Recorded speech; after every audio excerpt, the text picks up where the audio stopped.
Welcome to the 9th installment of the Nachi Free Wednesday night live streams. And tonight, I'm going to be talking about R. Kelly, ISIS, teenage girls, and mind control. These four things we're going to be talking about tonight. And why am I talking about R. Kelly and ISIS in the same clickbaiting title? Because I read about both of these stories yesterday in the news, and this is all my humblissimo opinion, by the way, lest I get sued for libel or slander, and much less by R. Kelly's lawyer, who's, I can't believe, if these stories are true about R. Kelly, I mean, look, but let me finish off that thought. If these stories are true by R. Kelly, I don't know, how do you defend this? But anyway, I guess when you get paid enough money, you do. It's what lawyers do. By the way, full disclosure, I don't know shit about R. Kelly. Nothing. All I know is that he peed on some young girls, like some teenage girls years ago. And I didn't even know he sang the song, I Believe I Can Fly. I'm not even going to try to sing that song, okay? I'll leave that up to R. Kelly. But yesterday I was reading about it in BuzzFeed. On BuzzFeed, I was reading about R. Kelly. And the reason why I believe it might be true is not because it's BuzzFeed, It's because the way BuzzFeed reports so many other news. Everything from BuzzFeed is all about demonizing white, privileged, cisgender males. So the fact that they're actually taking a stab at R. Kelly, I'm like, maybe it's true. You know, the fact that they're actually going after a black R&B singer, I'm like, well, okay. All the race baiting they do, and I'm sorry, I don't mean to inject racism into this, but racism is coming at us like a bunch of fucking syringes every time you read the fucking news nowadays. And so, but you don't even need to get into the whole racial aspect of it, whatever. This is all about, it's more about mind control. That's what I want to talk about. And let me calm down a little bit. I don't know why I'm so excited. I guess it's because I'm live. Let me see if anybody's even watching. 2 viewers. Let me see. It's the usual suspects who, by the way, thank you. Thank you so much for joining in. Let me see who's on there. Let me see. I got to learn how to manage these things. All right, so I'm live now. Oh, my new little thumbnail's not up. Let me make sure I mute this. Obvious and MC. I'm going to be inviting you guys in just a little bit. I just want to lay the groundwork for what I want to talk about. And I do want to touch back onto healthcare. Believe it or not, yes, why not? R. Kelly, ISIS, teenage girls, mind control, and healthcare. Sure. Why the fuck not? And I want to talk about some of the stuff that MC had actually sent me. Because even though this has already gone through the Senate, and apparently, I guess it's now law, and a bunch of people are pissed off, especially people on the right, or at least on the anti-left. Those are the people I usually listen to. But anyway, oh, hello, Telepathic Swan. Thanks for joining. Now, just really quick, the whole thing with R. Kelly and ISIS and the teenage girls. The story that I read about a teenage girl, I don't know if anybody saw this, over in Germany, a 16-year-old girl was lured into Syria, became a sniper, no less, for ISIS. Clearly, that's mind control. And then what R. Kelly is doing with these girls, there's like about 4 of them. If I'm not mistaken, I'm going to just go by the BuzzFeed article. I don't want to mention any names. Like I said, I don't want to get sued. But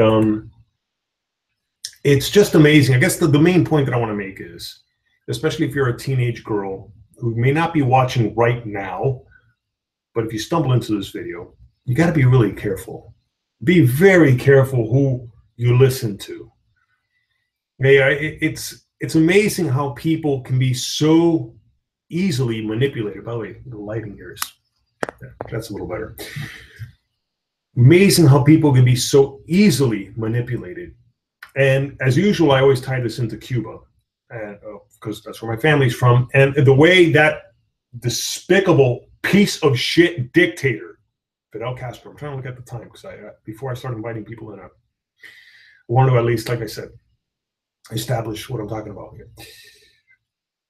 An entire nation was held hostage, completely pissed on, by the way. I mean, Fidel Castro basically pissed on all the fucking Cuban people. And right now his brother and that little inner coterie are still pissing and defecating all over the Cuban people.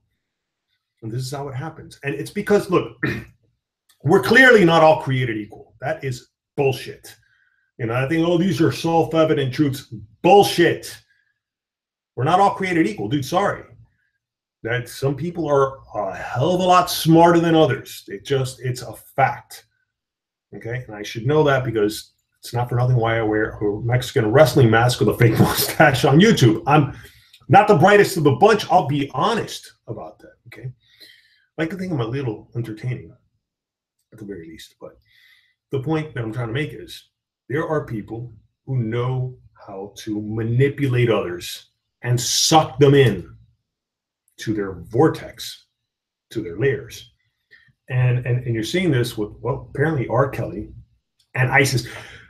If I have to take my pick between being manipulated by R. Kelly or ISIS, I'll go with R. Kelly. Okay, I'm not gay, and like I said, I don't even fucking like this guy's music. But if I had to take my choice between getting pissed on by that fucking guy or by fucking beheaded or boiled alive by fucking ISIS, give me R. Kelly.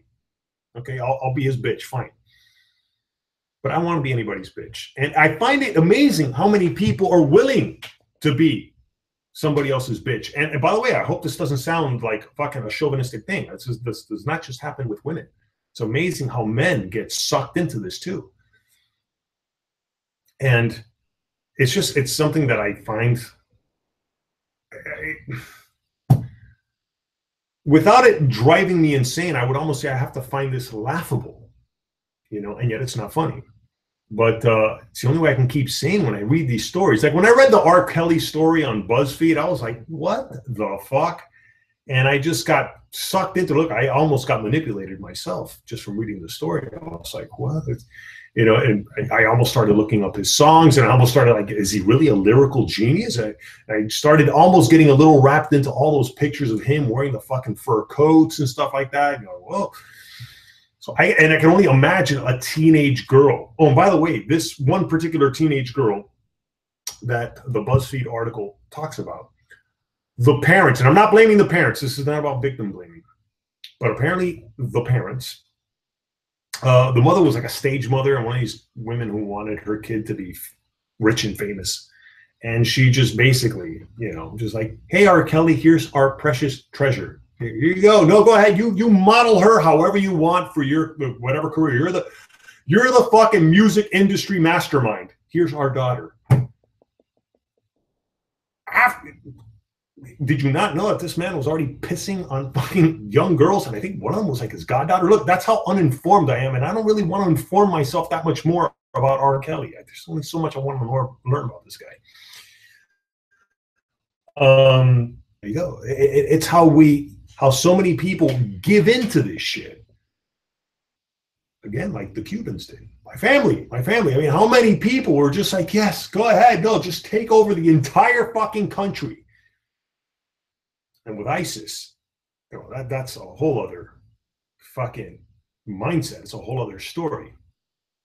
And I find that, I don't know. Look, there's no way I'm going to solve this problem. I know I'm not. I'm already learning, look, even with the healthcare thing, I know I'm not going to solve shit. All I can hope for is to maybe sow some seeds of information that you're not going to find on mainstream media outlets. People that are not going to talk about it. It almost seems like Salon.com is trying to defend this. They're trying to go, is the R. Kelly sex cult story already falling apart? Look, it's not a matter of whether this is a sex cult, okay? Apparently, the way R. Kelly, according to the story, and I would not be surprised. I mean, enough people fucking do this, okay? There's enough people who start, whenever, look, for any teenage girls out there who managed to step into this video or stumble into this video, the moment someone tries to convince you to stop talking to friends and family, red flag, okay? And especially when they start convincing you to not even step out into the outside world, which, ironically enough, there's plenty of religions that do that. Jehovah's Witnesses, Scientology, and Mormons, but not like the Mormons that are in Salt Lake City. I'm talking about the Reformed Mormons. I'm talking about the Warren Jeff cults out in, well, it's in Utah as well, with the fucking 7 wives, which when I was younger, by the way, I always thought it would be cool to have like 7 wives. I was like, wow, every night's a fucking orgy.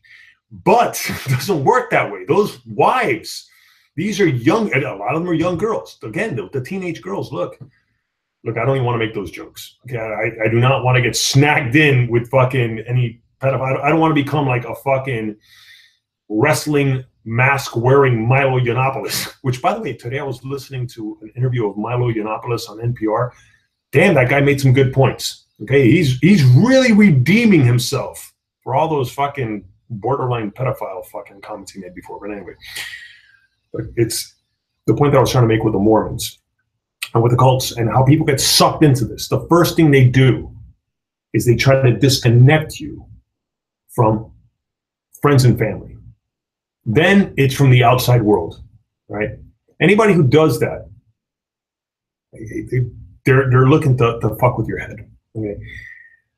And they get you at your most vulnerable because there's oh my God, I should have done a little more research, a little more preparation for this video. There are quite a few people who have dedicated their careers, like Robert J. Lifton, who wrote the book, let me look it up. I actually have the book. I just want to run off. I was thinking of using the book for the video, but I was like, I don't know if that book really applies. The Psychology of Total Reform, if I'm not mistaken. The Psychology of Total Reform.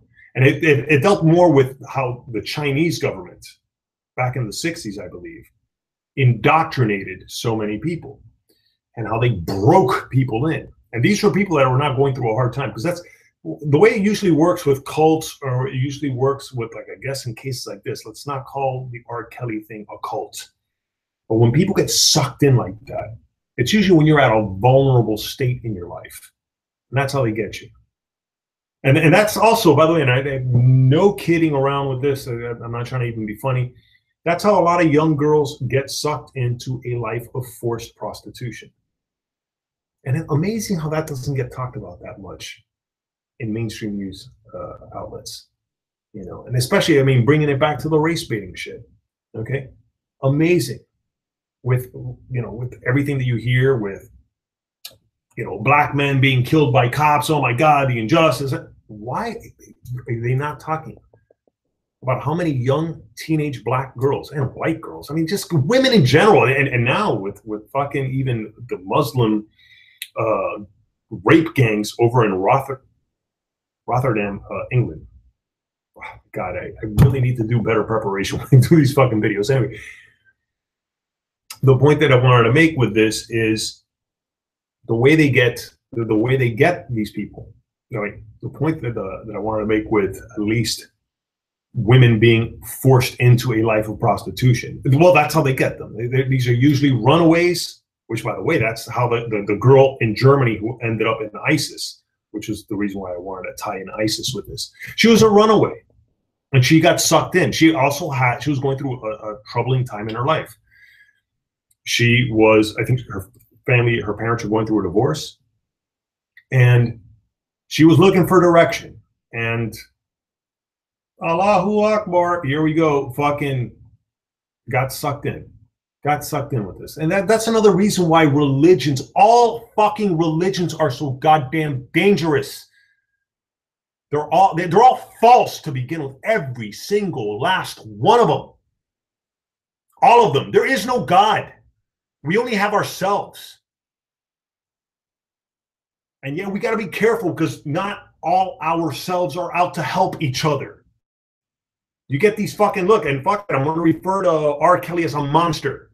If that story is true, if this guy really is doing that fucking shit, man, that motherfucker needs to be brought to justice. And shame on all you other fucking celebrities. And I'm saying this live streaming right now. Fuck it. Shame on anybody who fucking actually supports this shit and brings them onto the shit. I mean, and how many more of these? I mean, R. Kelly's not the only one. If that's really happening, I do not want to engage in false accusations, or libel or slander. All I'm saying, if that story is true, that man needs to be in fucking prison for doing that to people. And let alone anyone who is forcing anyone, whether it's a girl or a boy, underage, overage, human trafficking. That human trafficking should be punished by the death penalty. Anyway, you know what? Maybe now's a good time to start inviting people in because I'm fucking. When I really think about this, man, I don't. Let me relax. I keep forgetting that I'm live. I don't understand how people could fucking do this to fellow human beings. And of course, now I'm thinking fucking Fidel Castro. And this is how life works. And of course, this is why we have religions. To fucking try to even help us wrap our minds around the shit. And that's the problem with religions and this promise of an afterlife that, oh, don't worry, all that shit will be taken care of. There's a big daddy in the sky that's going to fucking correct all the wrongs. No, they're not.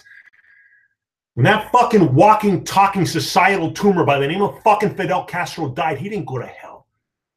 And that was one of the sad things. I was one of those people over there fucking celebrating his death.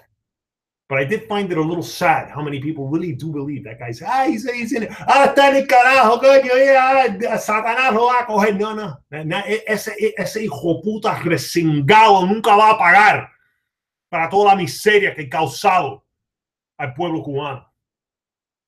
Es increíble que todavía haya gente hoy en día que estén llamando, estas son las calles de Fidel. Puedan ser tan fucking necios, tan sumisos, cojones, de permitir que una persona los controlen así. What I'm trying to say is, it's amazing to me how there are Cubans out there in this day saying these are Fidel's streets. How the fuck can you be so fucking submissive, so fucking subjugated? But I understand, and I don't want to blame people. I was lucky I didn't have to grow up with that shit. Anyway, this is definitely going off the rails now. Let me start inviting people in. Let me see who can fucking help me rescue this rambling live stream. I'm going to need some help. Let me get the invite here. Let me close. And let me see who's here. You know what, dude? Hey, anybody that wants to fucking join. Only 5 people watching right now anyway, which is probably a good thing. Anybody want to join? There's the fucking invite. And then, you know what? We'll tie it all into healthcare. And by the way, really quick, I want to say, I don't want to make this a 2-hour stream either. I'm actually, from viewers, there are viewers who are like, dude, can you fucking those streams 2 hours, please? I'm going to try to fucking rein them in. Okay, I'm going to try to see if I can keep this one into an hour. I've already been shooting my mouth off for 22 minutes. Anywho, as people come in, I will start screen sharing these articles that I was reading about. Hey, what's up, Obvious? Hey, not much. So, was I losing my mind a little too much? Yeah, a little bit. Let me see if I can fix my camera. Yeah, no problem, man. Hold on. No, exactly. Okay, I think I fixed it now. Yeah, cool, man. Yeah, sorry, I was getting a little carried away with my angle. How's my mic? Sorry. By the way, really quick, just to tone this down a little bit. I've got T-shirts for sale. Okay, that's a great way to tone it down. A nice little shameless sales pitch. Link is down below. .com, but anyway. Oh wait, these paintings back here also for sale. You'd have to be private. My voice. It's weird hearing my own voice, but good to be a part of this. Yeah, cool, man.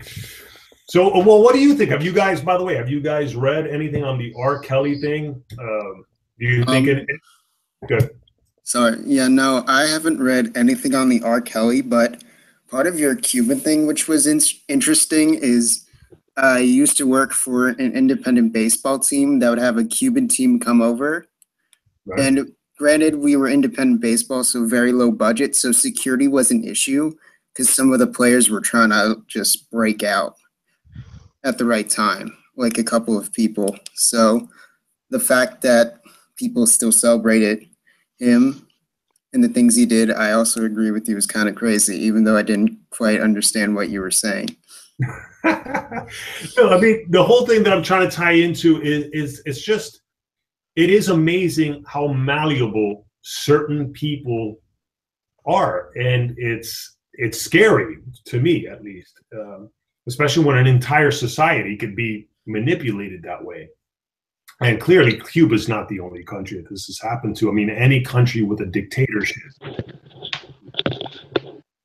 And so, I mean, I was hoping that it at least made a little bit of sense. And it's amazing how people can be taken advantage of that way. And in the case of Cuba, like when you think about the girls that are being roped in by R. Kelly, that 16-year-old girl that got sucked in by ISIS, and the entire nation of Cuba, these are all people in situations of crisis. And Cuba was in a situation of crisis back in 1957, 1959. They had a previous dictator, Batista. And sometimes it worries me with this country. If we hit definitely. It's not only even like crises, but it could be like a small crisis, like the need to feel a need to be a part of something important. Like the way I saw this story of this guy who was recruited to join Antifa, and the way he was kind of trapped after leaving his parents and being under that crazy short Asian lady in Berkeley and living in these like tight apartments with other kids, and how he was just convinced how he had to be a part of this because he's promoting social change, and he had a perfectly decent life from wherever he was from. I think there was a video made about this by like Sargon or a Kraut and Tea about this a while back. And it's just interesting to see how even if it's people that are in perfectly decent situations can be influenced by it too. And you hear this a lot with the people that defect to ISIS. Like these are people that don't have it bad either. So it's not just the vulnerable that it can affect, along with people that we would think would be vulnerable in the first place. So the fact that you don't have to be vulnerable to be affected is also scary. No, for sure. And I think there's also the element of false hope, and the element of giving people a purpose. Again, religion offers that. By the way, MC, man, thanks for joining. You're usually the voice of reason. I was going to say, I think a lot of that cult mentality speaks to a younger mind. Yeah. Especially when you're at that age in college and you first get in there and you're open to new ideals. You're open to new thoughts, new suggestions, new ideas. You're very open, and you're looking at a lot of the teachers around you. You're looking at a lot of the students around you. And these are sort of the elder sages, the college professors. Right. And they're the knowledged ones. So what they're telling a lot of these young, impressionable minds, it just gets soaked up. And they get caught up in the fervor of it. And a lot of these political ideologies are turning very religious very quickly. No, yeah, look, I got caught up in my own fervor for a little while there. Yeah, you were quite triggered. Exactly. I mean, even though I don't know how my voice sounds, but I'm 20 and I do go to college and I commute. So even though I haven't seen the worst of this, I know what you mean when we're interacting with professors, understanding the idea of academia and science and searching for the truth we don't understand. We also search for some not as good truth. So mute the stream. Sorry. Yeah, somebody. Eric, mute your stream. Eric, sorry, I had to mute you there for a second. If you could, let me unmute Eric for a moment. Oh shit! Now I can't unmute him. Sorry, never done this before. So Eric.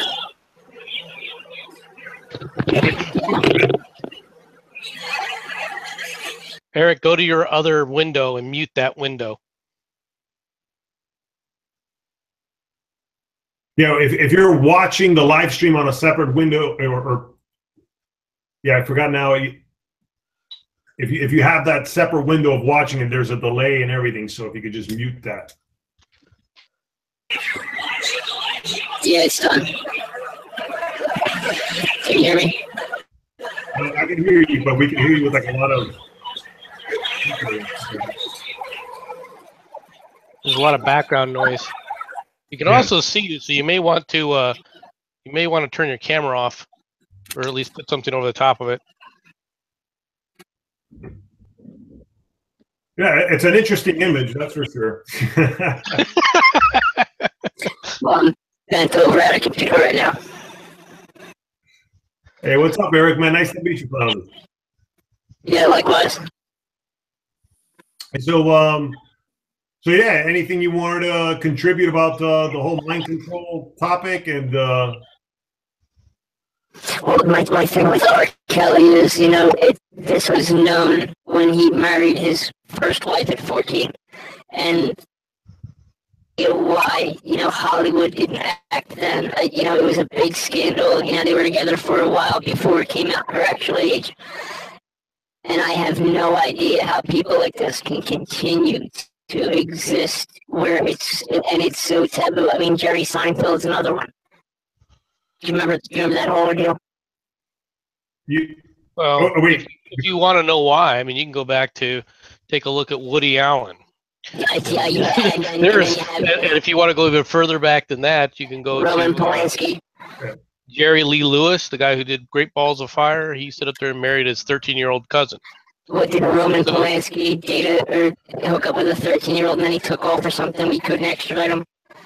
Hey, by the way, what filter are you using? Because it sounds like you're using some sort of filter, like you're trying to. You know what? Hold on. Sorry about that. I haven't used this headset since my gaming days. I used to use this headset for gaming, and I haven't used it since. All right. No, that's cool. It's just it was kind of throwing me off a little bit. I'm like, but anyway, yeah. And for me, I'm not even talking about the whole. Well, I guess you could call that pedophilia. It's not even that. It's just the way people get sucked into these dominant personalities. Well, it's not only that; it's people's thirst for fame and notoriety, and wanting to be around that scene. They want to be part of, the culture, and they want to, to have the fast life, and they want to be on camera, and they want their 15 minutes of fame. So even if what they're doing is completely deplorable, it's so much easier to just attract these people and suck them in, and then his responsibility goes completely out of the window. He's like a kid in a candy shop. He snatches up the hottest ones, and then he looks like the big guy, the Mac. Yeah. Well, it also goes to the fact that the people who are the most susceptible to this are the people who want to belong, who are looking for something or a place to belong to. Yeah, who don't have their own circle, who don't have their own group of friends, who don't have their own life, for a lack of a better. Well, it's also that they never.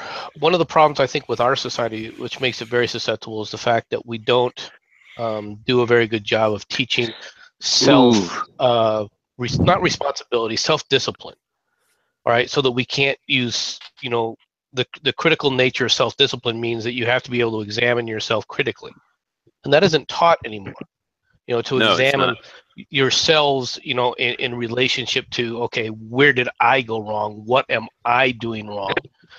Or if I'm not wrong, what's going on here? To be able to step back outside of yourself and just use a little bit of critical analysis on, what's going on around them. And especially lately, where everyone keeps wanting to push, the emotional tie to this, the emotional tie to that. I mean, yeah, I understand that back in the late 1800s, early 1900s, there was this big push toward complete rationality and to divorce yourself from all emotion, basically. Now, this is, part of that Victorian age kind of ideal. All right. And of course, part of that mindset, all right, could be thought of as leading to some of the Nietzsche concepts, and then of course, what that leads to with the Supermensch and everything else, and some of the predecessors of Nazism from a certain perspective.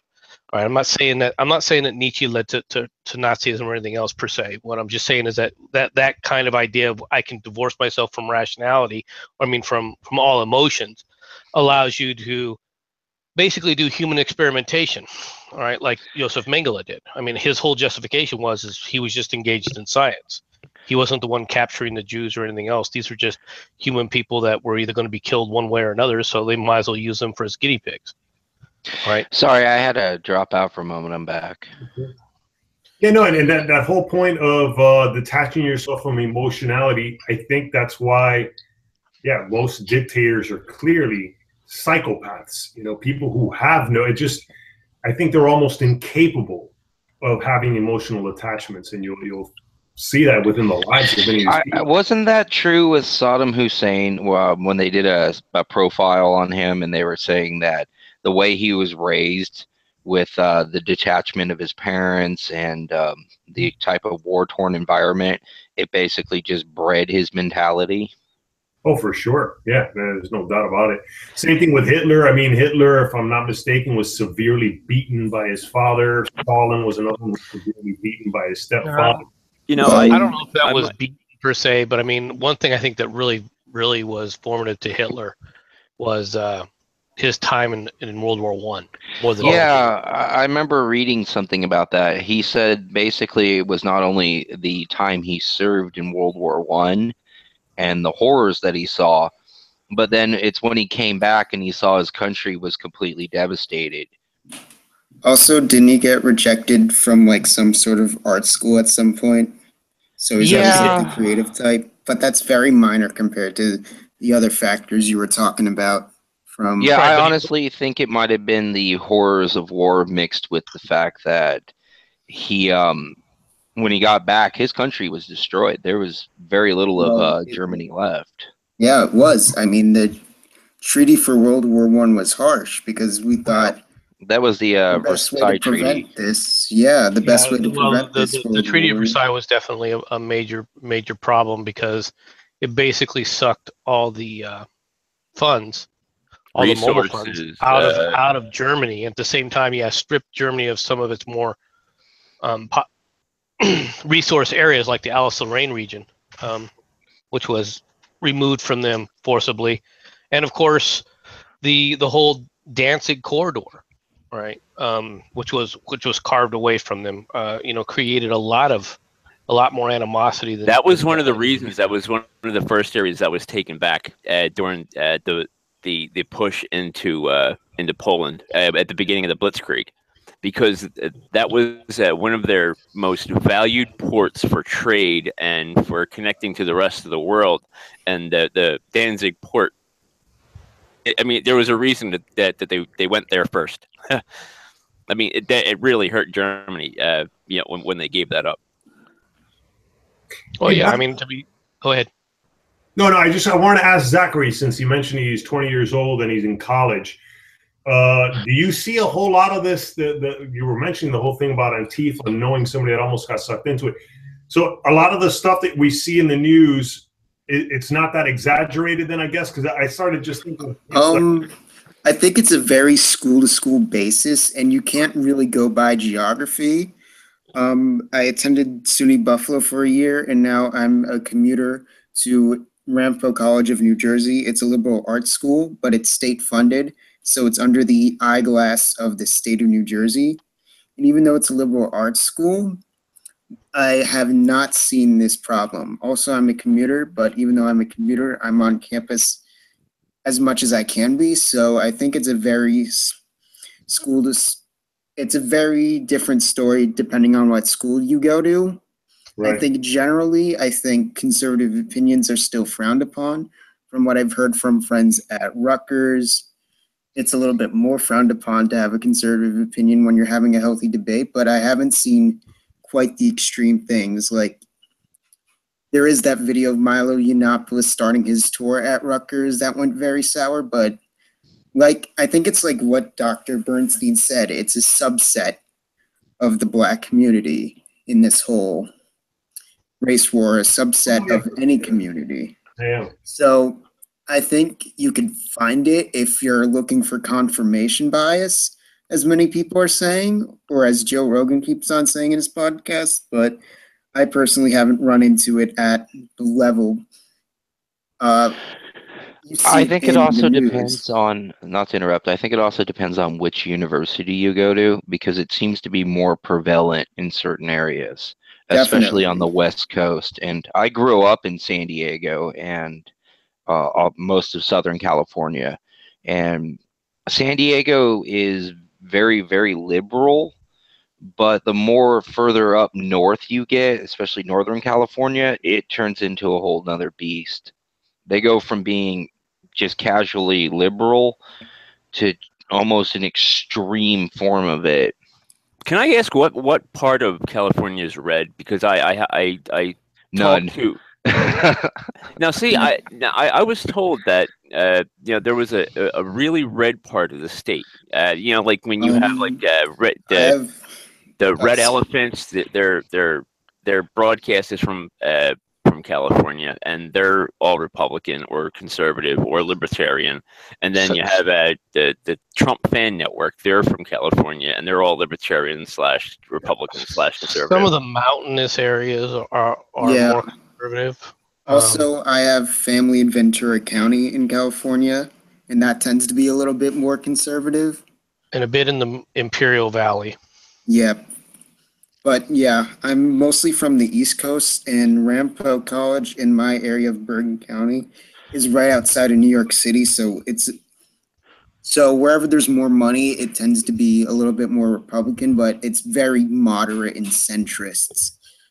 Yeah, because I was In going the to right say, wing. in all the years growing up in San Diego, I would come across the occasional small, like Republican base, but the greater majority of people I met were either very, very, very liberal, somewhat liberal, or more towards the middle of the road liberal, but I hardly ran across very many Republicans, I would especially You must have amongst a lot of the avoided younger ones. You must have Yeah. avoided the military bases there.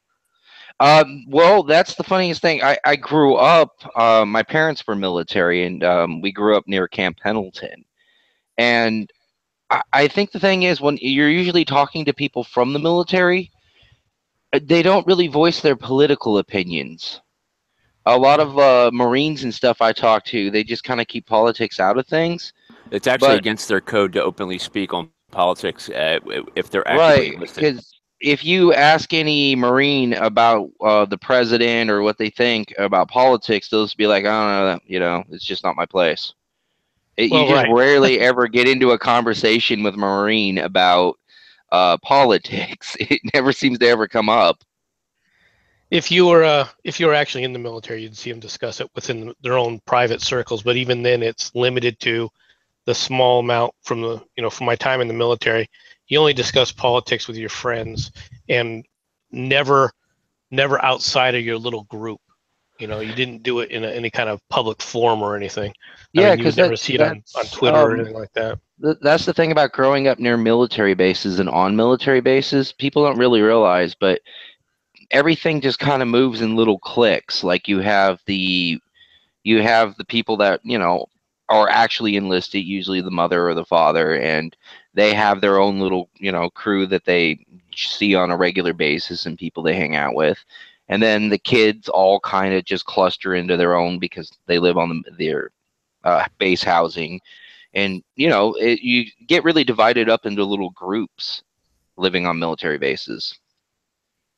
Hey, by the way, MC, that the whole thing about mind control in the military, it's interesting because it has some of those elements. It has the element that, well, temporarily at least, you're being disconnected from the outside world. You say goodbye to your family and friends, say goodbye to the outside world itself. For a little while, they're giving you purpose. they could very well send you on a mission to die. Oh, I was going to all say, all that is very true. And in fact, one of the things that they try to do initially, especially at basic training, is they're trying to isolate you completely from any news outside of what you get from the drill sergeants and so forth telling you, or the drill instructors. So the purpose of that, of course, is that they're trying to change your mindset, all right, from being an individual into, okay, you're not just an individual, but you have to be responsible to the unit and the people that are part of your unit, even if you don't like them, right? Where Right. you're trying to convince them that, okay, you now have to be responsible within this mindset to trust the people next to you, even if you don't like them, even if you don't really know them, and that your goals have to be oriented toward the goals of the group, not your own personal goals. Right. And so, Yeah, I mean, yeah. it's necessary for how a military functions. I mean, it's just the way Yeah, militaries sure. work. It's not And mind control in the sense that they don't teach you how to think or anything else. All right, it's just you have to break down the me I mentality. yeah. I think my dad used to say about the military was when you go in there, they break you down and rebuild you. So that Yes. way you can serve your purpose. Yeah, no, I've definitely heard that concept of breaking you down, but it seems like they build you back up. I mean, Yeah, that's kind of the difference. I was going to say, has anybody ever come across a religious cult in real life? Because I have. I haven't come across a cult, but on one thing I forgot. the peripherals, yes. I've never actually got into anything like that, but I have. Well, as a Philadelphia Eagles fan, where Oh boy. there Oh, there is no. there is Giants. there is a cult mentality here in the city, but I don't think that qualifies. I've only come across one cult, and it was. I hope my mic's working. No, it is. Yeah, it sounds Okay. fine. I've come across one cult, and I can't remember the name of them because it was a very, very small Christian church. It was something like the Watchers of God or some other kind of bullshit name. And when I was homeless, what they would do was they would go around to all the homeless people and offer them free lunch bags, food, backpacks, and, sit down and have a chat with you. And then the more you got to interact with these fruitcakes, they would be like, "Hey, you want to stay at our house?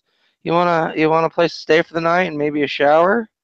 Hey, come on, you don't have to stay at the shelter." And you'd hang out with them, have a barbecue and stuff, seeming kind of normal. And then it gets weird with them because the next thing they'll start asking you after you've hung out with them for a little while is, "Hey, you want to go on a road trip? Because we're going to be going around to various cities and dropping off literature and meeting people and, doing the whole proselytizing God and going out and whatnot." And that seems kind of normal at first. I didn't end up going on one of these trips, but a friend of mine that was also homeless, he ended up going on one. And they ended up with no phone, no way of contacting people, and they kept on moving around from house to house to house. They'd be at a house for a week. Did you hear that the BAM movement was similar to this? There was a story about somebody who broke away from BAM, and what happened was, like, they were cut off. They were from Jersey. They were flown out. They wanted to leave. They were kept in a house. I don't know where it was, but I know it's floating around, and I read it. And the cult of BAM, by any means necessary, if it's not clear, the one with that crazy little Asian chick who's a socio-Nazi. The commie-Nazi, the one on the West Coast. Oh yeah, that's the Antifa from UC Berkeley, where the kid tried to break out of that house, and he tried to return to his family from Detroit, Michigan. But then everybody who was living with him were lying to the cops, saying how he's like mentally unstable and he's having and how he was stealing things, and he wasn't. He was trying to get flown back, and he couldn't. Yeah, basically. They were taking his wallet, his ID, preventing him from getting on the plane. They stole his like boarding pass. Well, yeah, that's kind of what was ended up happening with this church group, because they would take somebody from like San Diego and drive them all the way clear across to like Orange County, the other end of LA, and they just end up in just some neighborhood. And my friend ended up telling me he eventually just kind of left, but some of the houses they went to, you weren't even allowed to leave. He said every time he tried leaving, they would have somebody come in there and be like, "Oh, you can't leave yet. You can't leave yet. We're worried about your health and your safety and your well-being. You just need to stay. Oh, well, don't worry about contacting your family. You just kind of need Oh to yeah, dry out a little bit. definitely. I Like mean, you just need to you've been drunk lately, and we think you need to sober up. As soon as you sober up, we'll let you contact your family." It Well, just got isolation, You know what's funny? isolation is the first tactic that's applied. You know what's Always funny? yeah, it's just I'll- like, oh, you go. Sorry, I'll be 43 in August, and I remember some of getting a job as a teenager, and you would get into these low-level pyramid schemes, but before you could quit, you actually had to introduce 2 more people to get hired before you can quit, and it was like a door-to-door thing, and it was a pyramid scheme on a cult level. Oh, weird. Yeah, I and that's remember what happened to the BAM person. Like, basically, he had a curfew every night, and either he was getting shuttled to be basically a soldier in the Antifa protesting, or he was shipped back to that, like, I don't know, safe house or whatever you would call it, where where he's basically just like their pet of some sort. Until he got his passport and somehow broke his way out, and he It's got very rid of similar. that. I mean, this is a tactic that's gone, that people have, perfected over decades. To be honest, Centuries. obviously the military uses it to an extent, just from an isolation standpoint, but with a different different purpose in mind, because the idea is, quote unquote, to build you back up, right? But if Yeah. you go back to, if you go back into the 1970s, you have the whole Patty Hearst thing, right, where the Sudanese Liberation Front basically kidnapped her, all right, and next thing you know, she's helping them rob banks until they captured her, right? And basically what they did is they kept her in isolation until she became, quote unquote, one of them, all right? And I mean, I remember the Jim Jones, Oof, yeah, that's whole fiasco and all that stuff. So it it's just the people who get preyed on are the people who are looking for something, all right, or looking to belong, all right, or feel like, okay, I haven't done enough. I had There's a void that needs to be filled. I had a teacher who he was our shop teacher. He fell in with the Moonies. Many of you guys may or may not remember the Moonies. Yeah. Isn't that the Reverend Sung Young Moon? Yes. Yeah. And Yeah. Hey, so there they were also the ones that I'm gonna go get a book that I have on charismatic cult leaders. That isn't there a yoga cult or something? And it was in the news recently about a yoga instructor, and he would go around and get all these women and Oh, I heard about that, but vaguely, yeah. I remember on public access in San Diego. This is before like so many years ago. I think I was like 12 or 13, so it was about 15, 16 years ago. They used to have this church on a public access channel, and this lady, I think it was called the Church of the Unitarians, where she believed that there was a galactic council. Did it have the flashing rainbow pyramid? Yeah, and it had I remember seeing that. Yeah, they used to believe that Jesus was a reincarnation of a space alien that was here, and they would go out in the desert and basically wear tinfoil and shit. It was just wacky. They had a whole TV program for a while there where they were explaining how Jesus is transmitting through her and other crazy shit. Because when the whole Heaven's Gate thing popped through, I thought it Yeah. was a copy and paste of the Heaven's Gate thing because they had used a lot of the same symbolism. You know, the pyramid and the rainbow and the weird dove looking thing. I was like, oh look, it's that cult copy and pasted. Yeah, and they had a church at one time. I think either in Escondido, and then they got run out of there, and then This they is like ended. around 88, 89, 90, somewhere around Yeah, there. yeah, is when it got really started, and then later on they started rebroadcasting a lot of this stuff. It was coincidentally her show was on right after Tom Metzger's show. Oh, wait, here's the book that I was talking about, Charismatic Cult Leaders.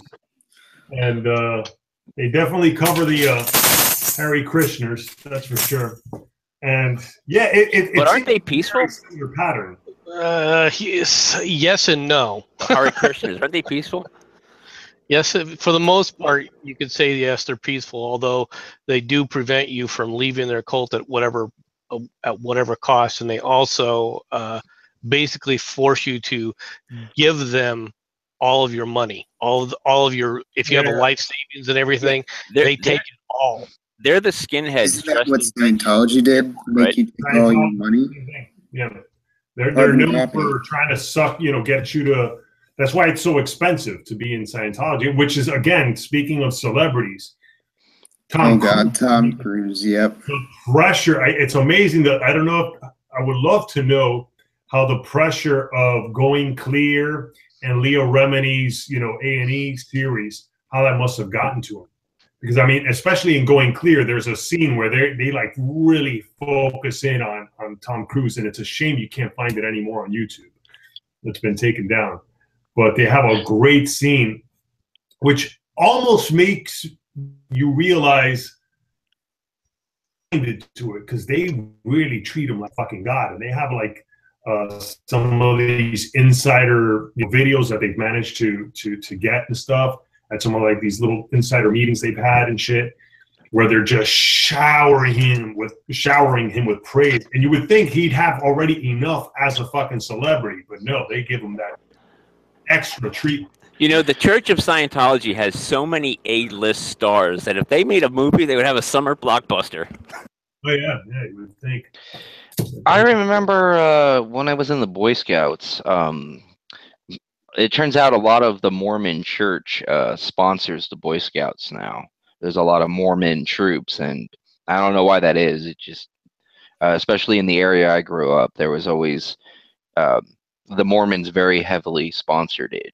I don't know if that's true for other areas, but in San Diego in particular, it is. I was in Boy Scouts. I didn't make it to Eagle, granted, but I think it's just common for religious groups just to donate to the Boy Scouts or Girl Scouts just because a lot of meetings are held there and they do community service for them. When I was in the Boy Scouts, next level stuff. The reason is the Boy Scouts were basically kicked out of all the public schools. Yep. Okay, well, yeah, that makes sense. Because when that happened, the next place that they could do big, larger meetings were, since you can't do it in a public school, churches offer, if they've got extra space, it gives them a fairly large area to sit up there and conduct other meetings within there. So a lot of religious groups, will sponsor, will end up sponsoring the Boy Scouts in their areas, especially in the smaller rural areas. So, anyways, I remember interacting with a lot of the Mormon kids and going over their houses and stuff. And holy fucking Christ, the Mormon kids. But now you're talking about Mormons that were like regular, or like, I guess, the Reformed Mormons, or are you talking about from the whole gambit of them? I interacted with some of the more moderate ones, I guess, the ones that we're the Mormon Church, but they're lower on the rung because they're not as orthodox, all the way up to the magic underwear wearing ones, and they all have various quirks to them. For instance, I remember these kids were just. There is like basic social interactions that they didn't seem to understand, such as swearing. a lot Oh, of yeah. them. Yeah, a lot of them. If you were swearing, they would just kind of look at you and freeze up, like, Yeah. "Oh, we don't do." It was just a lot of stuff about them that was just off. They don't date. They don't listen to certain music. They don't drink caffeine, certain don't go to sugars. school events like proms and dances. They don't attend. The past 10 years, I live in Philadelphia. We've had a major push from the outlying suburbs where a lot of the vacancy and void that the Catholic Church left has been taken over by Latter-day Saints and Mormonism. Yeah, and I just remember how awkward it was hanging out with them, because you'd bring up something on television and they would kind of stare at you like the children from the village, all blank-eyed, like they had no clue what you were talking about. And it's like, dude, it's G.I. Joe. It's a cartoon. Oh, we don't watch that. That's one thing I do remember. I worked with a few Mormons, the nicest people I ever met, and genuinely nice. Like, you could tell it wasn't just an act. No, they're really pleasant people, but when they're growing up like that, the kids were just so out of touch with some of the normal social happens that go on, even in middle school, that it's like in their own little village. Oh, for sure. And these the ones that I work with, they didn't come from like, one father with like 5 wives or anything like that. And No. Good. I was gonna say no. They had like one mother, but the thing is, they usually had very large families, which is also really weird because growing up in San Diego, you'd be lucky to find somebody who had more than 3 kids. It's just not economic. The family I was referring to, I mean, they had 8 kids, and she was pregnant with the 9th, and yeah, they were a young couple. I mean, they were in their mid-30s. Oh, in their religion, isn't it like part of their duty to have like kids, and it's like they're like it's like a Catholic rabbit. Yeah, exactly. Even further. No, yeah, and especially, I went through like a little phase, because I've always been interested in these things, and maybe that's why I got a little, heated before when I was talking about mind control and cults, because I definitely investigated enough with Mormonism. There's a great book called Under the Banner of Heaven, if you get to read that one, and that gets into those closed community cults that they have, where it's like one man with like 12 wives and stuff. But the interesting thing is that all those wives, some of them are like sisters, literally sisters to each other. Oh, yeah. Very common. And apparently the way it works is that obviously after a while, there's only, if you're going to have an equal proportion of men and women, but one man gets to have multiple wives, clearly some guys are going to be left out, and those were usually the younger ones. And so there was an epidemic I don't know if you can call it an epidemic, but there was a little while there where it was coming out in the news that over in Utah, there was all these lost boys, which were like young adolescent, teenage boys and stuff that were being kicked out of the communities. I think they were like ended up like on drugs and drinking and like on the street and stuff, right? They were all homeless and stuff. Yeah, I remember seeing something like that. Yeah, and then the thing is, because what would happen is a lot of these, and it's usually the older men that get their pick of the wives. But then what happens is it's like musical chairs, but with women. And then like you're expected to have as many children as you can, and now you got to share some of your daughters. So like, yeah, you're going to have daughters, but now your daughters are going to be married off when they're like 14 or 15 to fucking Elder Mike and Elder Tom and shit like that. And that's how they make it happen. And the other thing is that they almost live a truly communist life where all the property is shared, and that's how they get you. Yes, communes are very similar to that actually as well. So has anybody had to deal? Sorry to interrupt. Has anybody had to deal with the Jehovah's Witnesses? Well, Jehovah's Witnesses are easy to take care of. You want to know how you take care of a Jehovah's Witness? Don't answer the door. When they knock on your door, invite them in, say, yeah, I'd love to hear. We worship the oak tree in the backyard. We want to talk to you about that. You'll never see them again. Oh, I had the strangest encounter with Jehovah's Witnesses the other day, only because there was a black one, and a white one. I've rarely ever seen a black Jehovah's Witness.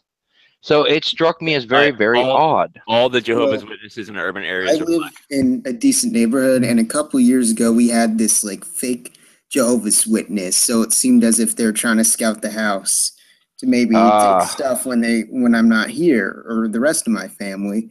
So we had to barely open the door just a crack so they couldn't look at anything and say, "Hey, no, thank you." Like I said, invite them and you to gotta come also worship the careful. oak tree in the back. I guarantee you, you won't see them again. Well, then we'd have to take them through the house. That's not a good idea. And they never came back because they knew we weren't. They won't come in the house when you invite them. Trust me. No, not these people. They would want to scout it out because they're not Well, preaching that's probably that. true. That's a good Oh, point. yeah, you gotta be careful with the ones that are posing as Jehovah's Witnesses. Yeah, No, they only came once. That was a good thing. Yeah. I had a problem with some Jehovah's Witnesses here with my mother, because my mother, in the last years of her life, she was very generous, and she wanted the company and stuff like that. So by the time I moved here, I realized they weren't robbing my mother blind either, but they were definitely coming over. There was a little while there, and it wasn't just the Jehovah's Witnesses. There was other religious groups that were coming here, and then I finally realized, oh, it's because my mom is literally giving these people, 5, 10, sometimes even $20 a pop every time they come by. And of course my mother was on a list like, oh, hey, this is a house you can go to. Hey, you can trick or treat this fucking house. Yeah. I have blowout fucking arguments with these people, man. And I, if you thought I got, the way I got on this fucking video. No, it was reasonable though, because it's true. People are crazy for thinking. Doesn't that fall under the predation of the elderly laws? Like you can't prey on the elderly or people who have mental. Class on aging. Yeah, the problem is with those laws. With very, very difficult to actually prove them. I mean, it's one thing. That's one of the other things is that you can have all the laws you want, but if you actually can't enforce it, it's worthless. Well, the problem is you got to let it happen enough so it can show a pattern of behavior, but then but if you let it happen too much, then you're already screwed. So, but if you cut it off too quickly, you don't have the proof. Yeah, no, and then that's the other thing. They also have the law of religious freedom. And then that's something that the Jehovah's Witnesses, especially, I think Joseph Rutherford or the guy who basically made it into the religion that it is, which was the lawyer of the guy who originally wrote the book. And now I'm forgetting his name, but it was the lawyer that saw the business opportunity. Yeah. And that's why he turned it into going house to house. And ultimately what they're trying to do is they're trying to sell magazines. That's what they're doing. Well, yeah. Well, there's also the Creflo Dollar method, where you preach the idea of prosperitarism, where if we all put our money together, we can all like invest it and then become like all rich as one together, which technically on paper is a good idea, because when you have more money to work with, you have more float where you can invest it wisely and make better returns. It's how insurance companies work, not the health ones, but like auto, home, and more profitable areas. That's how it works. Like Warren Buffett, this is what he does. But for Creflo Dollar, it's just going straight into his pocket and his Bentley that he keeps telling about how everybody's eventually going to get one themselves. Hey, Nachi, you're of my vintage. Do you remember when the Church of Scientology was petitioning the courts for their religious charter? And do you remember how they were able to fool the Supreme Court into giving them that religious charter because of all their investments, all of their capital and worth was tied up in real estate? All their entire wealth of the whole Scientology movement is tied up in real estate. So it's not liquid. It's not a business, and that's how they ultimately had the Supreme Court succumb to their becoming an official religion. Well, it's also how Orthodox Jews try to take advantage of property tax laws by moving families into tight areas. We've had this problem in Rockland County, New York. It's a small one, but they would buy up neighborhoods, and if you get enough people, you can convince that it's like some sort of like a house and somehow you're paying like a commercial rate or something that's somehow cheaper. I'm not exactly sure what it is because it's New York state law and I'm right in New Jersey. But there's a small Orthodox Jewish community a couple minutes away from me, and a portion of them try to really manipulate the laws in their favor through real estate. So real estate's just a big mess. Half of Cherry Hill, New Jersey is Jewish. Well, it's called Jew Jersey for a reason, but yeah. Now, a lot of the homeless shelters I've stayed at, because the majority of them are usually religious. There's very few homeless shelters I've come across that didn't have some kind of religious affiliation. Not so much on the East Coast, but yes, I agree with you. Especially, well, the West Coast and especially the Midwest. Oh yeah. Yeah, the Midwest, there's a liquor store and a church on every corner.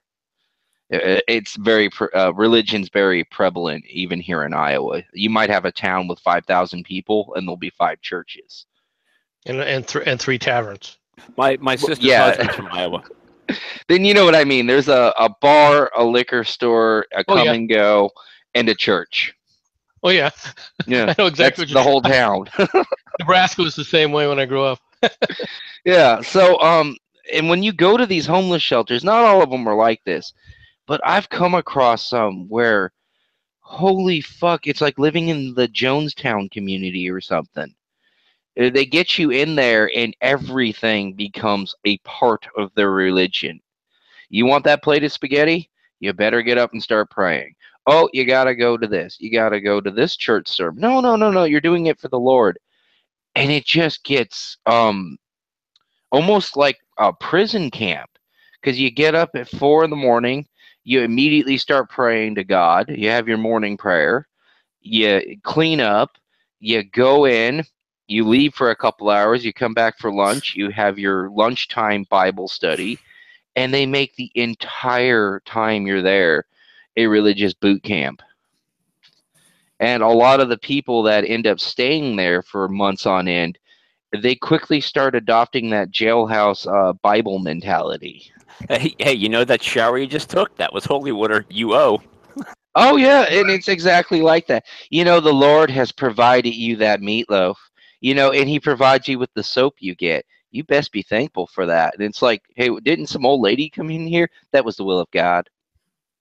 By the way, that's something I've also heard about the Salvation Army and how the Salvation Army tends to work from someone that I knew that worked. Oh, yeah, They yeah. call it the Salvation Army. They've always been like that, actually. We call it the Starvation Army here, the one in town, because the food, I don't know if it's intentionally meant to give you food poisoning, like if that's how they're trying to depopulate the poor people, but you're more likely to get food poisoning eating there than anywhere else. It's really miserable. And yeah, it's like that when you go there to eat at the Salvation Army. You have to dedicate and worship to the Lord, even if you're non-religious. It doesn't matter. You're in God's house now. True, and something that I just remember to think of, sorry to cut people off, but you know how they're in various cities and places, they have this new strategy for taking care of the homeless, like homes first, because if people can have a place of residency, they can fill out a job application, have a better chance of getting a job, and trying to end it. Like, it's like almost, hey, you're undoing what the cult did to them. You're bringing them back into reality. You're giving them connections. You're giving them values. And also, you're giving people a chance to work, which I think is very undervalued right now, even if it's just entry-level positions. And I think if we can have that same strategy, even though it's very expensive up front for costs, for like these cults, I feel like that would be like a cool thing, like a homes first for, I guess, because they would be homeless once they leave their cults. Well, they have halfway houses here in Philly. You know, they pull you off the street, make sure you're mentally stable. You know, they give you a bed, an address, they check you out, and then send you out. And then they take 85% of your check and for X amount of months. And then the house manager's making, you know, $100,000 a year. Yeah, but it's like halfway houses, but I feel like they don't take nearly as much. I've heard similar things, but like where they're not taking like 85%, not like such a ridiculous amount, where it's like we help you pay back eventually, but we're not making a profit. I feel like that's part of the problem with halfway houses. They're not. Well, teaching somebody a skill or being willing to put people in those kind of environments can be helpful. But of course, you know, when it comes to like dealing with homeless and stuff like that, there's lots of reasons people are homeless. Yeah, a lot of Many statistically. many of it is that, to be honest, people prefer that lifestyle. It's Oh, true. That's And not yeah. statistically, saying it's a that's lot the of drugs majority too. or anything. I'm just saying that that is a factor to it. Yeah, Is it really that they prefer? unfortunately, Is it I was really that gonna. they prefer that lifestyle? By the way, sorry that I'm because I believe me, I'm not one of these uber bleeding heart people either. But No, no. Unfortunately, I spent like about 5, 7 years just bouncing around on and off again, homeless. I have to concur. People are on the street because they want to be. Yeah, and True. a lot of the people I came across, they rather enjoyed their time homeless. There was people that, they eventually got their shit together and stopped being homeless. But then we had lifers that, 60-year-old guy that just basically hung out and drank beer in the park. but But aren't And these remember, I mean, the mentally one ill? one thing about homelessness is it's in many ways it's the ultimate freedom. No one's telling you what to do. You get to decide what you want to do, yeah, where you want to but go from point A to point B. If in yeah, certain areas, if you really want to take advantage of the situation, right now, this is not true of all areas, but I know in Boston, one of the things that was hard for the Boston Globe was they went to do a report. They sent a reporter out to do a report. This was several years ago. It's probably about 20 years ago now. To do a report on homelessness. And the guy went out to do a report on homelessness. And what he found is that many of the people who were considered homeless wanted to be homeless, and they were utilizing the situation.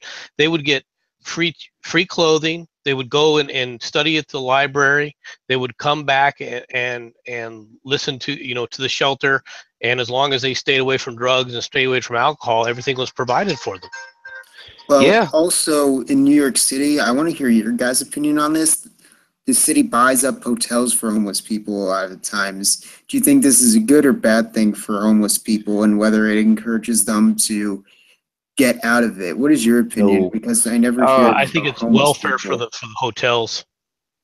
Yeah, because they tried that in San Diego with these residential or SOA hotels. These, um, they're like residential live-in hotels. I can't remember the actual name. They tried it in San Diego, and it turns out that they turn into basically crack houses Yeah, within a very, very short period well, of in New York time. City, it's like actual hotels, like Yeah, resident these inns are and these like. are actual hotels as well. Oh, okay. They do this in Vegas as well. They have a lot Yeah. of really, really old hotels that are no longer on the old strip, and they're just revolving they're revolving doors for drug dens. Somebody will end up Yeah. getting one, they move in, they're on paper, and then it's just a 24-hour revolving door of just all sorts of criminality. And Not they only eventually, that. Oh, sorry. yeah, they get really gross very quickly. They get bed bugs. They're not. Eventually, the conditions in there get very, very, very gross very quickly. They get bed bugs, roaches, and a couple. I've known a couple to actually get condemned after just being in operation for a couple of years. Yeah. And in specifically New York City, it definitely doesn't help with the fake Airbnb problem where these apartments are bought up just to be on Airbnb. And if hotels are being bought up, they are essentially, they're not helping out by creating less competition, I guess.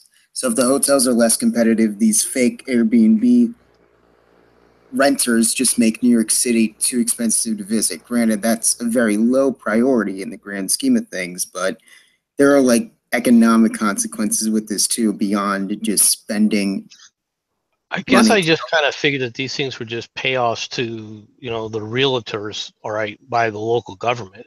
So what you're saying is they're actually trying to actually solve something. It's just a matter of how it's actually being solved. See, the biggest Yeah. problem is the scam involved in these nonprofits. If you get a nonprofit, say to help the homeless, then you file for city funds, and then the city files for state funds, and then the state files for government funds, and then each person on that rung on the road to that nonprofit all gets a kickback, and they're all getting something from it. It has to be private industry or private business or bust, because I mean it's just tax dollars that should not be being spent. Oh no, I agree on that definitely, because there's way too many hands in the cookie jar. We have that problem with the local food shelters too. We have issues that once the food deliveries arrive, wouldn't you know it, a lot of the stuff just the more choice pickings somehow magically end up in the back of somebody's van. Yeah, it's happening in Venezuela right now. Oh man, that's like almost the ultimate cult, you could say, man. When it takes, and those are the things that I was. I know we're not going to solve this problem in a fucking live chat, but I wonder what, other than trying to put as much information out there as possible, I don't know, unless working this into like school curriculums or something like that, and like just teaching people how to notice these patterns, to keep them from falling into it. I don't know what else. Well, I think one of the problems, to be honest, if you're talking about from a school perspective, I really think we need to bring back some kind of discipline, a more disciplined environment in the elementary schools and in the high schools. We need civics back. We need I'm civics 20-year-old. back I was overcoddled. in education. Civics needs to get put back in education so people understand what it is to be a citizen, what your responsibilities are, Yes. what duties and things that are owed to you, and what you're not entitled to. I mean, there's a Hollywood star. I have never had a civics course. Not only do we need a civics course, but from my recent experience in high school, just because I'm 20, so I can so all this is fresh in my mind. What I did learn, what I wish I would have learned, is I never learned about, I would say, like a W4 in class, how to register to vote. Or if I'm going off to college, which would be very specific for the upper middle class town I live in, maybe teach us in our history class how to fill out an absentee ballot, because we're the least represented group in the polls all the time. Also, maybe a basic economics course so people understand why there's inequality of outcome in supply and demand, and why it's not necessarily a bad thing if the playing field isn't level all the time, which would maybe help with the left-wing extremists. Not so much with the problems we're discussing today, but I definitely agree we do need a civics course and some sort of economics course. Like, yes, in New Jersey, we now have this business requirement, but I don't think schools are covering the right things. Like, yes, learning how to balance a checkbook was good, and I think we learned that, which was important. I think it was a good first step, but I think the curriculum needs to be a little bit redefined and not be so, I guess, narrow-minded. And I think it just needs a second pair of eyes of people that went through it, instead of really older politicians that don't know what's missing and know what's there. By the way, since it's still fresh, you're 20 years old, I can only assume they still don't have some sort of, I know they got career guidance counselors and stuff, or just guidance counselors in general. But that's another thing. It would be nice if there was at least 1 year where they have one course on just finding what you're good at. Because I think everybody has a talent for something. Everybody has something they can offer. Definitely. And it's a matter of teaching people, hey, look, man, these are like the major careers or the major industries that you could go into with that particular talent or niche that you have. And, and it may not be, let's say you're really good like at drawing or something like that. Teach people, hey, look, that doesn't mean you have to live as a starving artist. You could become a civil engineer. You could do this or that. And, Yeah. One thing that I would say is I came from a really upper class area, so I had unusually good guidance counselors and an unusually good support system. But from friends from other towns, I would say, yeah, there's definitely an absence of that, of people that are giving sincere advice, I would say. And I think even getting a degree in guidance counseling is not necessarily what you need. Maybe I just think the entire science of being a guidance counselor needs to be reevaluated personally, but that is a whole nother issue. But yeah, I definitely think there is an absence of sincere guidance. And And yet, the career. Oh, I'm sorry. Go ahead. Finish.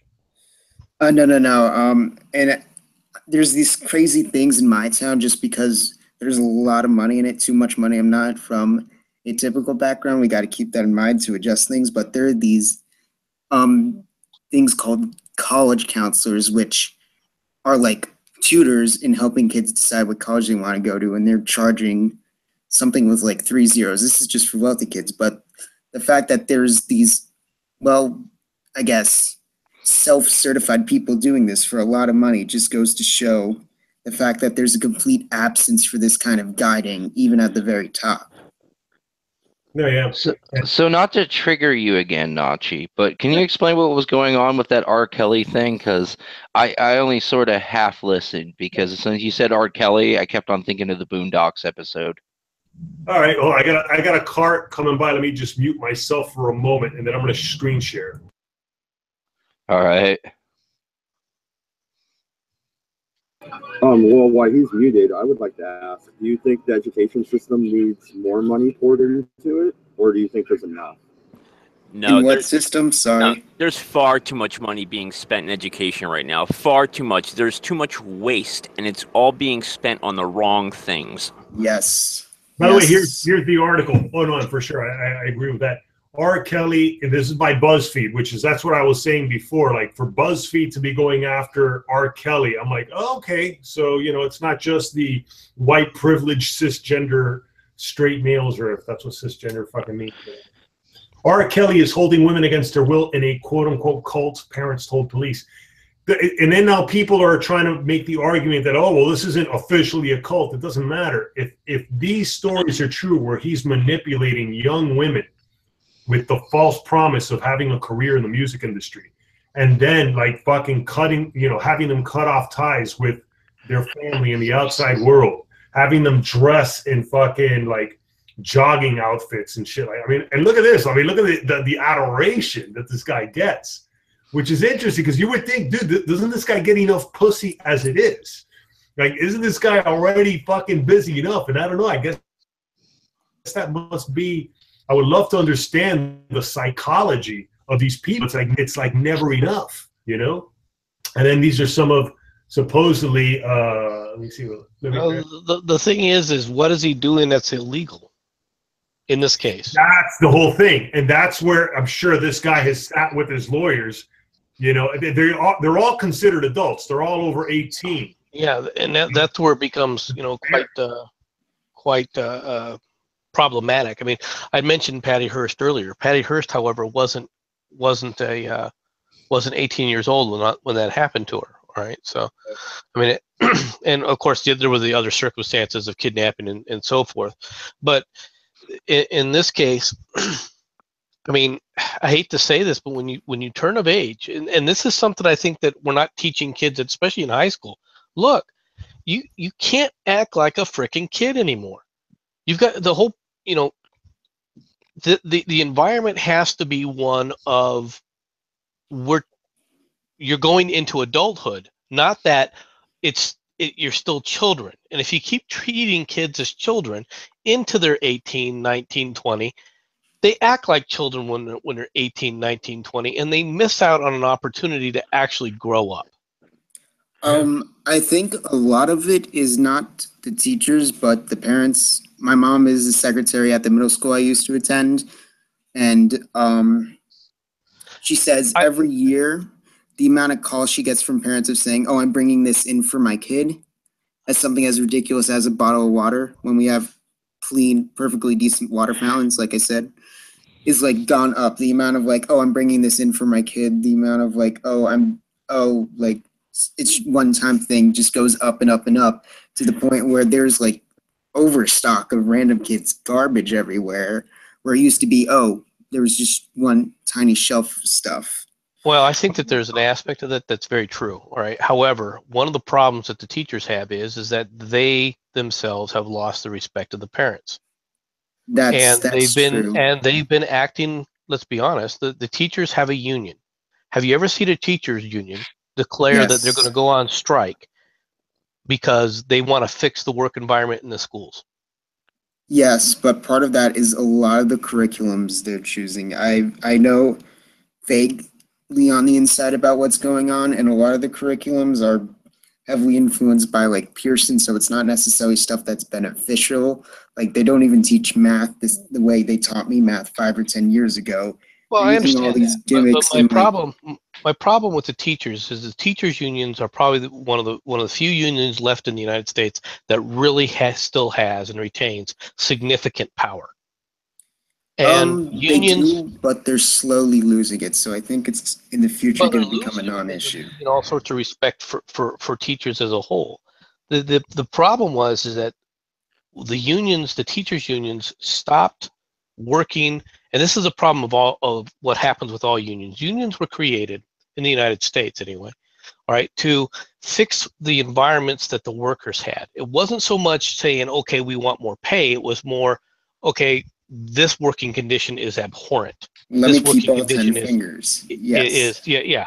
And so, and of course, there's still areas within the United States, for example, in the mining communities, right, Oh, where yeah. you can never get rid of the unions because they're worried about the safety of their workers. They're not worried about the pay per se because they figure that the pay that'll equivocate out. They're worried about the working conditions of their workers. And the oil rigs too. They definitely need that for the non-educated. So if the teachers would go out on strike because of the administration abusing them, and let's be honest, a lot of these administrations are just horrible.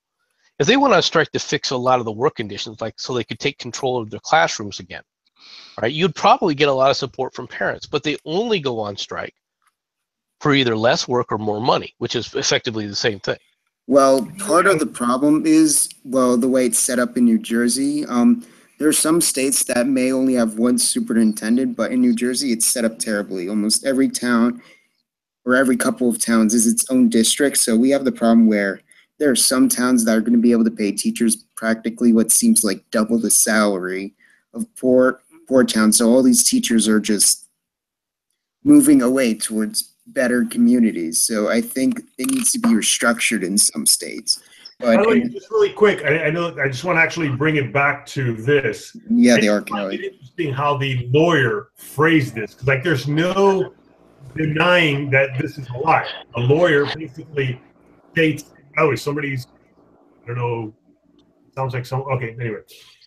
Says, we can only wonder why folks would persist in defaming a great artist who loves his fan, works 24/7 and takes care of all the people in his life.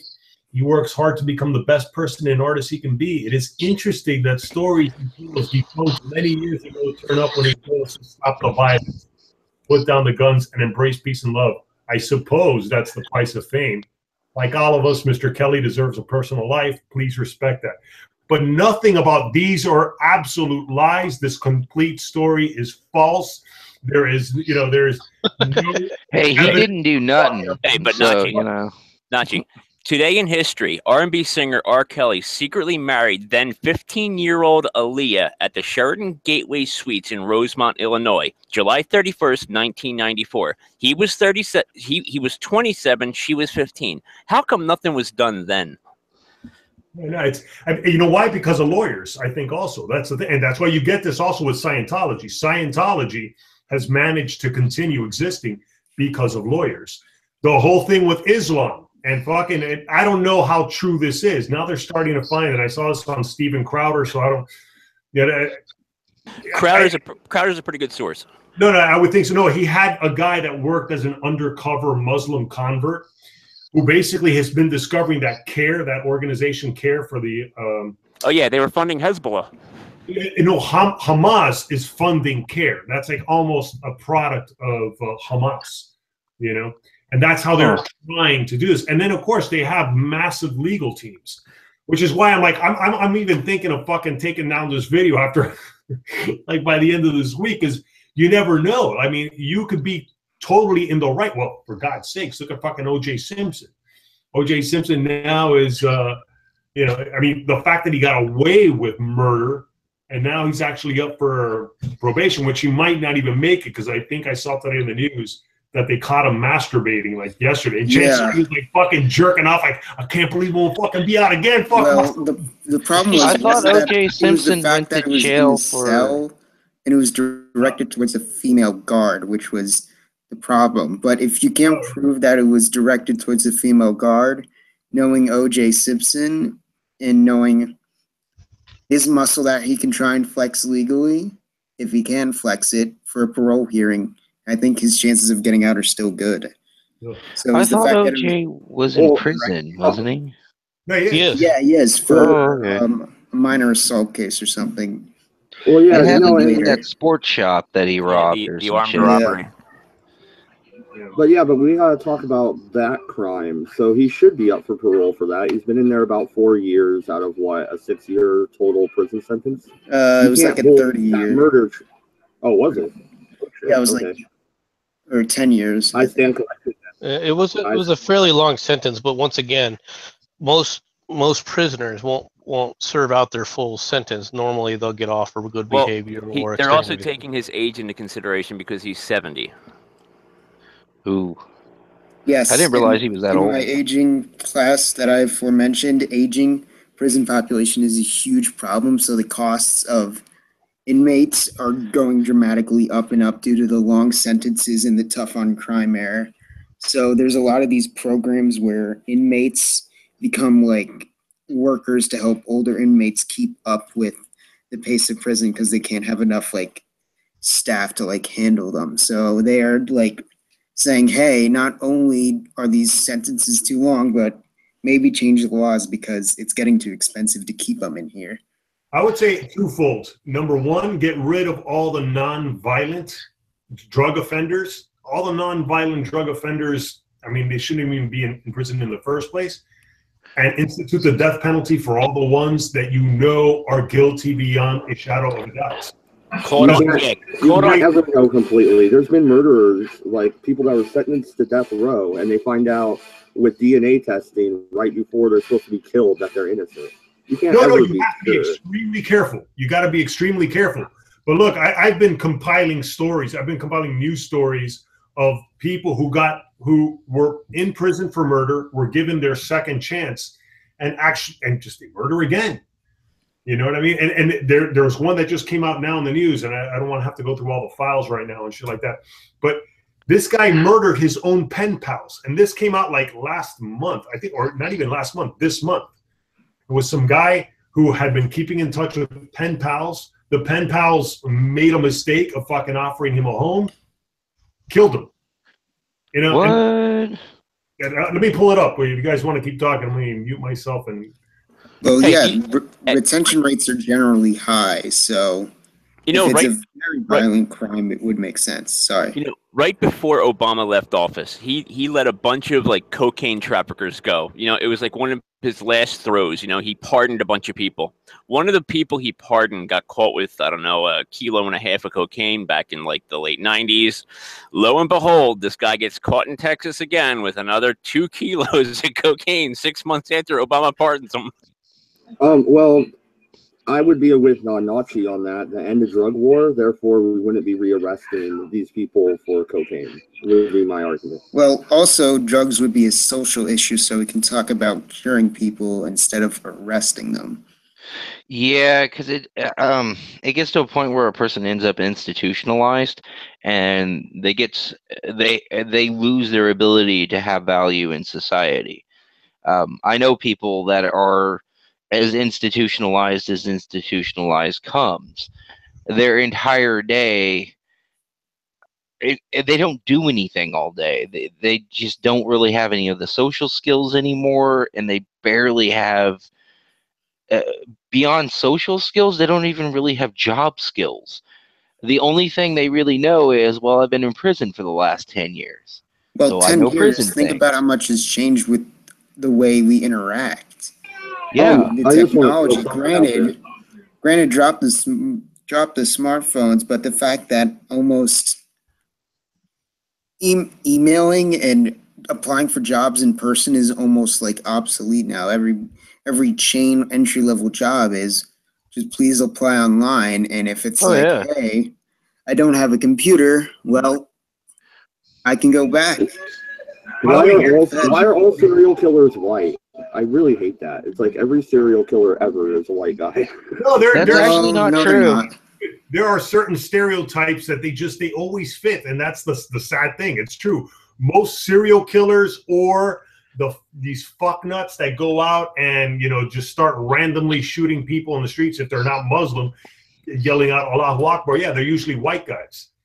And one thing I'd hate to say, and fuck it, man, but whenever I see in the news flash mob of teens, dude, it's almost always black, dude. And by the way, Eric, you live in Philadelphia. You want to talk about that little story of I think it was 500 kids? Yeah, it was. They just rolled down Broad Street and just started swinging on people. Stealing their stuff. And this is right on Temple University campus. Yep. And I heard about this. And the Temple cops were powerless. They couldn't. They were tasing people and then getting hit in the back of the head as they're tasing people. And these are all kids from a local high school, actually a local disciplinary high school. So they're all between the ages of 16 and 20. Just rolling down the street, mugging college students, old ladies, men, people driving by. There was 3 attempted carjackings, and there was between 450 and 550 people involved. And the street cameras got everything, but they're all putting a hush on it because we don't want to make the black kids angry. Oh yeah, I watch a little bit of Colin Flannery's channel, I think is his name, and it kind of sucks when the media is complicit in we can't really make the black kids because it is ridiculous when we have that problem in some parts of Iowa.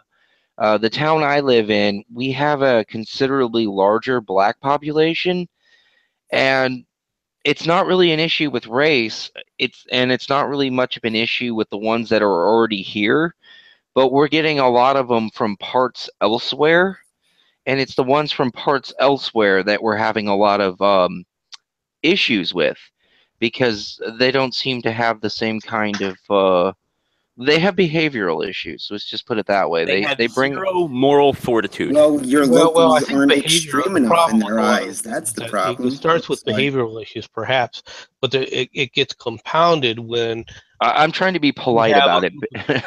Yeah, but it's compounded when you have a major core segment of our populace, which is saying, "Don't respect private property. You're owed this. They took it from you. Take it back." And when your government is promulgating that, right, and especially when they're hearing this as a constant drumbeat message in the media, okay, there's no remorse there because they don't think that they really don't think that they've done anything wrong.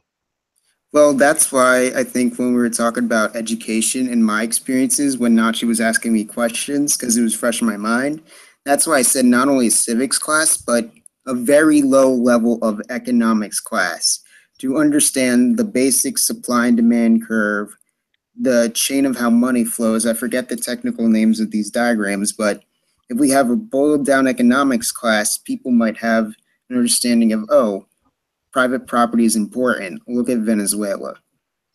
Yeah, and not only that, to know your own potential. And also know your own limits. Not everyone's going to be the next Bill Gates or Warren Buffett or Jeff Bezos. Not only that, but it's like when a lot of people are complaining about these useless gender degrees, there was this one thing that Sargon of Akkad posted about these forensic majors in England, how there's like 8,000 of them, and yet there's only that are graduated with these specific forensic degrees, and yet there's only 1,000 jobs available for the police in England that do that, and yet they're having budget cuts.